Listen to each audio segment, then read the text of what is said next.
बोलो सकट चौथ माता की जय। सकट चौथ का व्रत माघ मास की कृष्ण पक्ष की चतुर्थी को बनाया जाता है। इस दिन संकट हरण गणपति गणेश जी की तथा चंद्रमा का पूजन होता है। निराहार व्रत रखा जाता है तथा तारों या चंद्रमा को अर्घ्य देकर व्रत खोला जाता है। पूजा विधि विधान: सुबह पहले सिर धोकर नहाएं, मेहंदी लगाएं और सफ़ेद तिल और गुड़ का तिलकुट बनाएं। एक पट्टे पर जल का लोटा रखें, चावल, रोली तथा एक कटोरी में तिलकुट और रुपए रखकर जल के लोटे पर सतिया बनाकर 13 टिक्की करें और चौथ माता की कहानी सुनें। तब थोड़ा सा तिलकुट ले लें। कहानी सुनने के बाद एक कटोरी में तिलकुट और रुपए रखकर हाथ फेरकर सासू जी के पैर छू करके दे दें। जल का लोटा और हाथ के तिल उठाकर रख दें। शाम को चांद को अर्घ्य देकर भोजन करें। इच्छानुसार रुपए और तिलकुट जो मिश्रानी कहानी कहे उसे दे दें। जब खाना खाएं तिलकुट अवश्य ही खाएं। बोलो चौथ माता की जय। बोलो सकट चौथ माता की जय। एक गांव में एक माँ और बेटा रहते थे। माँ सकट चौथ का पूजन और व्रत किया करती थी और बेटा पशुओं को चराने जाता था। उससे जो कुछ मिलता था उसी से माँ और बेटे दोनों का गुजारा होता था। एक दिन बेटा काम करने के लिए बाहर जा रहा था तो रास्ते में उसे चाची ताई पड़ोसन मिल गईं और वह बोली कि बेटा, जब तू चला जाता है तो तेरी माँ पीछे से तुलकुटा बना बना करके और पकवान बना बना करके खाती है। तू तो कमाने जाता है और तेरी माँ पूड़ी पकवान बना करके खाती है। ऐसा कह करके उसके कान भर दिए। परंतु बेटे ने उनकी एक बात नहीं मानी और वह बोला कि मेरी माँ ऐसी नहीं है। तो सबने कहा कि तू अगर ऐसा नहीं मानेगा तो तू ऐसा करना, आज काम पर मत जा, धीरे से चुपचाप से तू वहीं चुपचाप से रह करके छुप करके उनकी बात को सुनना। तो उसने ऐसा ही किया, छुप करके सब कुछ देखने लगा। तो वह जब घर लौटा वापस तो देखा कि मेरी माँ तिलकुट बना रही थी। कि तब उन्होंने कहा कि अरे माँ, मैं घर से बाहर इतनी धूप में ताप में पशुओं को चराने के लिए जाता हूँ, तब 4 पैसे कमा करके लाता हूँ और तू यहाँ पकवान बना बना करके खा रही है। तो उसकी माँ बोली कि बेटा, ऐसा नहीं है, मैं तो तेरे ही लिए सकट चौथ का व्रत करती हूँ और यह व्रत मैं तेरे लिए ही तो करती हूँ, तेरी लंबी उम्र की कामना के लिए। पर बेटे ने एक बात नहीं मानी और बोला मैं तो घर छोड़ करके जा रहा हूँ। तो माँ ने सोचा कि ज़रूर ही किसी ना किसी ने इसके कान को भरा है, इसलिए उसकी माँ ने उसे खूब समझाया, परंतु उसने एक बात नहीं मानी और बोला कि मैं तो यहाँ से घर छोड़ करके जा रहा हूँ। तो उसकी माँ ने कहा कि ठीक है बेटा, अगर तुम नहीं मान रहे हो तो जाओ, परंतु एक काम करना कि ये मेरे पूजा के कुछ तिल रखे हुए हैं, इनको तुम अपने साथ में ले जाओ। जब कभी भी तुम पर विपत्ति आए तो इन तिलों को बिछा करके बैठ जाना और कहना कि मेरी विपत्ति टल जाए। तो बुढ़िया माँ रोती रोती रह गई और वो घर से निकल गया। रास्ते में चलते चलते वह घने जंगल में पहुंच गया और उसे वहां एक शेर दिखाई दिया। शेर उसके सामने दहाड़ने लगा। उसने कहा कि आज तो मेरा मरना निश्चित है, आज ये मुझे खाकर ही अपनी भूख मिटाएगा। ऐसा सोचते ही उसे माँ के तिल गुड़ की याद आ गई। तो उसने अपनी माँ के तिल बिछाए और बैठ गया और कहा कि अगर मेरी माँ सचमुच में मेरे लिए ही व्रत करती थी तो आज ये शेर गाय बन जाए। और उसने डर के मारे अपनी आंखें बंद कर ली। जब आंख खोली तो सकट माता की कृपा से शेर गाय में परिवर्तित हो गया और गाय पूंछ हिलाती हुई वहाँ से चली गई। तब वह मार्ग में आगे बढ़ने लगा। आगे मार्ग में उसे एक नदी मिली। तो उसने सोचा कि नदी में तो इतना तेज उफान आ रहा है, अगर आज मैंने इसको पार किया तो मैं डूबकर मर जाऊंगा, और अगर नहीं पार किया तो इस घने जंगल में जितने भी जंगली जानवर हैं वो मुझे मारकर खा जाएंगे। तो आज तो मेरा मरना निश्चित ही है। तो फिर उसे इतना ही कहते हुए उसे अपने माँ की तिल की याद आ गई। तो उसने फिर से तिल निकाले और अपने चारों ओर बिछाए और कहा कि अगर मेरी माँ मेरे लिए सच्चे मन से व्रत करती है तो ये नदी 2 भागों में बट जाए और बीच में से रास्ता बन जाए। तो उसने अपनी आंखें बंद कर ली।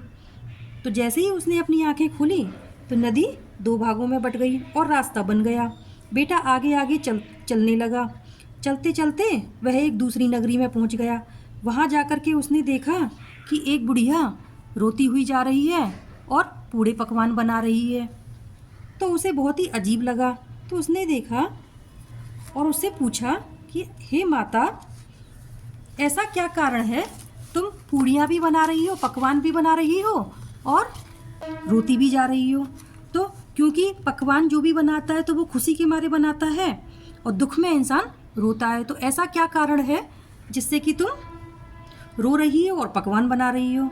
तो बुढ़िया माई बोली कि बेटा, मैं पकवान इसलिए बना रही हूँ क्योंकि आज मेरा बेटा दूर परदेश से मेरे पास में आने वाला है, तो उसकी खुशी में मैं पूड़े पकवान बना रही हूँ। परंतु रो इसलिए रही हूँ कि आज ही के दिन इस नगरी में आभा पकने वाला है और हर 6 महीने में किसी भी एक घर के बेटे को उसमें बलि दी जाती है। तो इसलिए आज मेरे घर का नंबर है, तो मेरा बेटा उसमें जाएगा, तो इसके लिए मैं ये सोच सोच करके रो रही हूँ।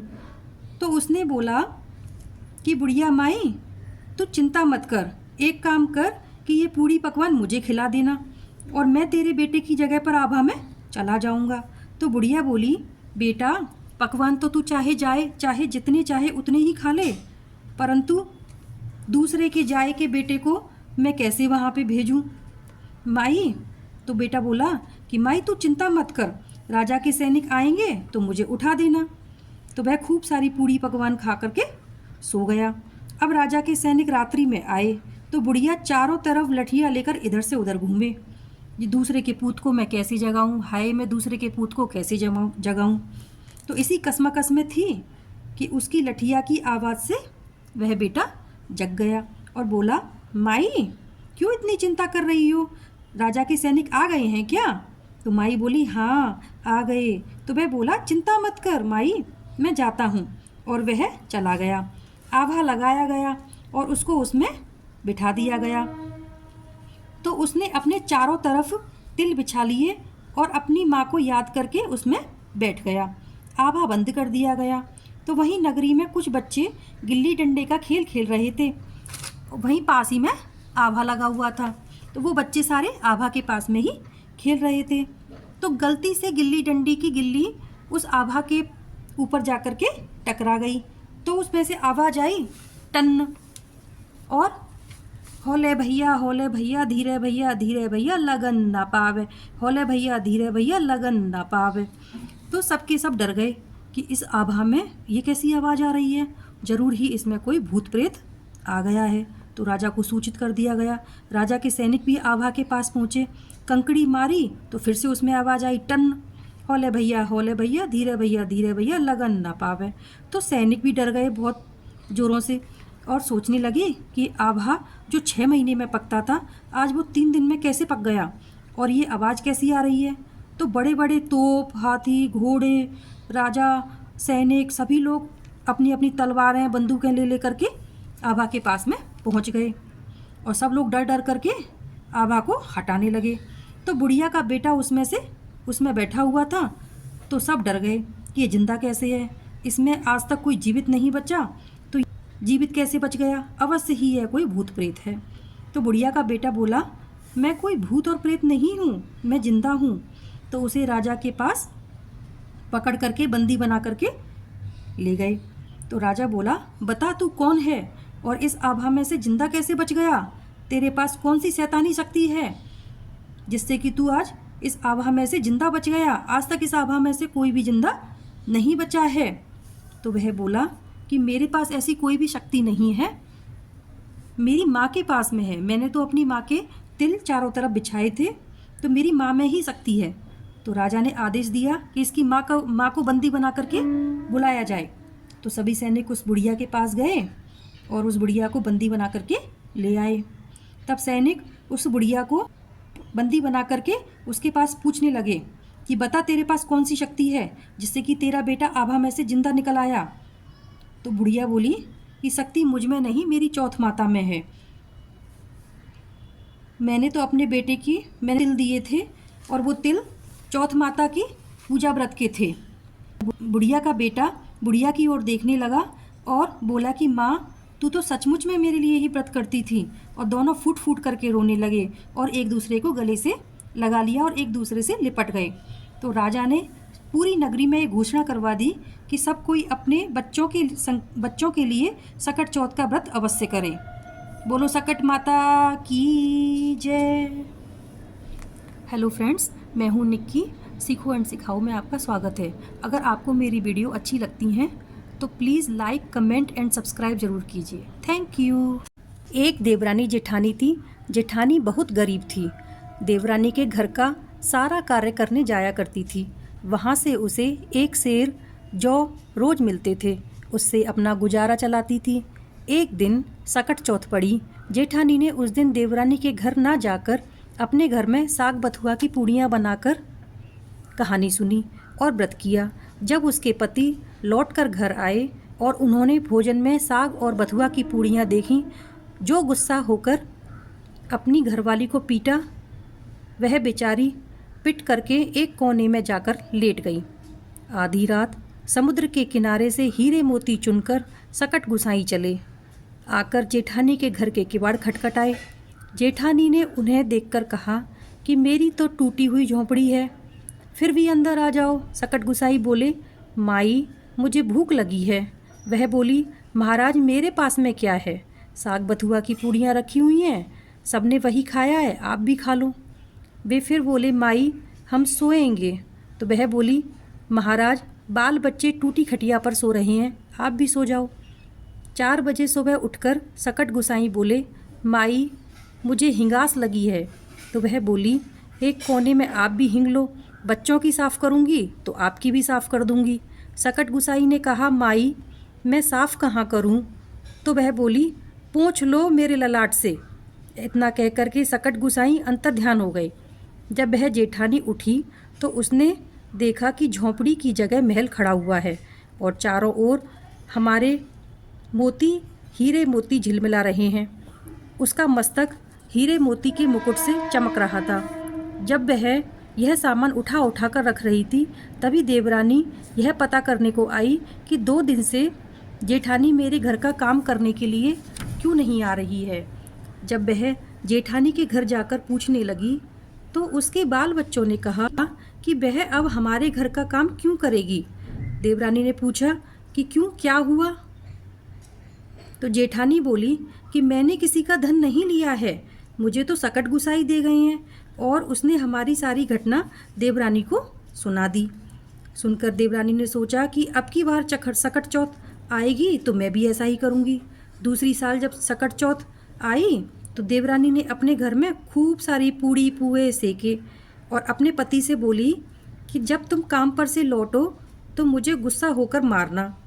जब रात्रि में कोलू की पाड़ से नीपा हुआ खा करके सकट गुसाई आए तो देवरानी के यहाँ किवाड़ खुलवाए। देवरानी ने कहा कि महाराज, उसके यहाँ क्या था, मेरे यहाँ तो बढ़िया किवाड़ बना हुआ है, अंदर चले आओ। उन्होंने कहा, माई, भूख लगी है। तो देवरानी ने कहा कि उसके यहाँ पे तो तुम्हें साग बथुए की पूड़ियाँ मिली थी, मेरे यहाँ पे तो भरी छवरिया मैंने पूड़ी पकवान बनाए हैं, आप खूब खाओ। सकट गुसाई जी बोले, माई, मुझे अब नींद लगी है। तो उसने कहा कि सूत के पलंग पर सो जाओ। सुबह उठने पर वह बोले, माई, मुझे हिंगास लगी है। तो वह बोली कि मेरे यहाँ सो खूब बड़ा महल पड़ा हुआ है, जहाँ चाहो वहाँ हिंग लो। तो सकट गुसाई बोले, माई, मैं साफ़ किससे करूँ? तो वह बोली, पोंछ लो मुझ भाग्यवान के ललाट से। इसके बाद सकट गुसाई अंतर ध्यान हो गए। सुबह जब देवरानी उठी तो उसने देखा कि उसके घर में चारों ओर बदबू ही बदबू फैल रही है, जिधर पैर रखते उधर ही गंदगी पड़ी हुई है। अब तो देवरानी का गुस्सा 7वें आसमान पर चढ़ गया। जब जेठानी के पास पहुंची और बोली कि तुम तो कहती थी कि मुझे सकट गुसाई दे गए हैं, लेकिन मेरे यहाँ तो कुछ भी नहीं दे गए, तुम जरूर ही किसी को ठक्कर लाई हो। जेठानी बोली कि बहन, मैं तो किसी को भी ठक्कर की नहीं लेके आई, मुझे तो सकट गुसाई जी ने ही दिया है। फ़र्क इतना है कि मैंने अभाव में रहकर निस्वार्थ भाव से उनकी सेवा की थी और तुमने धन धान्य से संपन्न होने के बावजूद भी अभिमान में भरकर लालच के बस में होकर उनकी सेवा की। इस तरह सकट गुसाई ने मेरी सुनी है, वह सब किसी की सुनते हैं। हे सकट देवता, जैसे जेठानी की सुनी वैसे ही हर किसी की सुनना, लेकिन जैसे देवरानी की सुनी वैसे किसी की मत सुनना। कहते को, सुनते को, सबको हुंकारा भरते को, सबकी मनोकामना पूर्ण करना। बोलो विनायक महाराज की जय।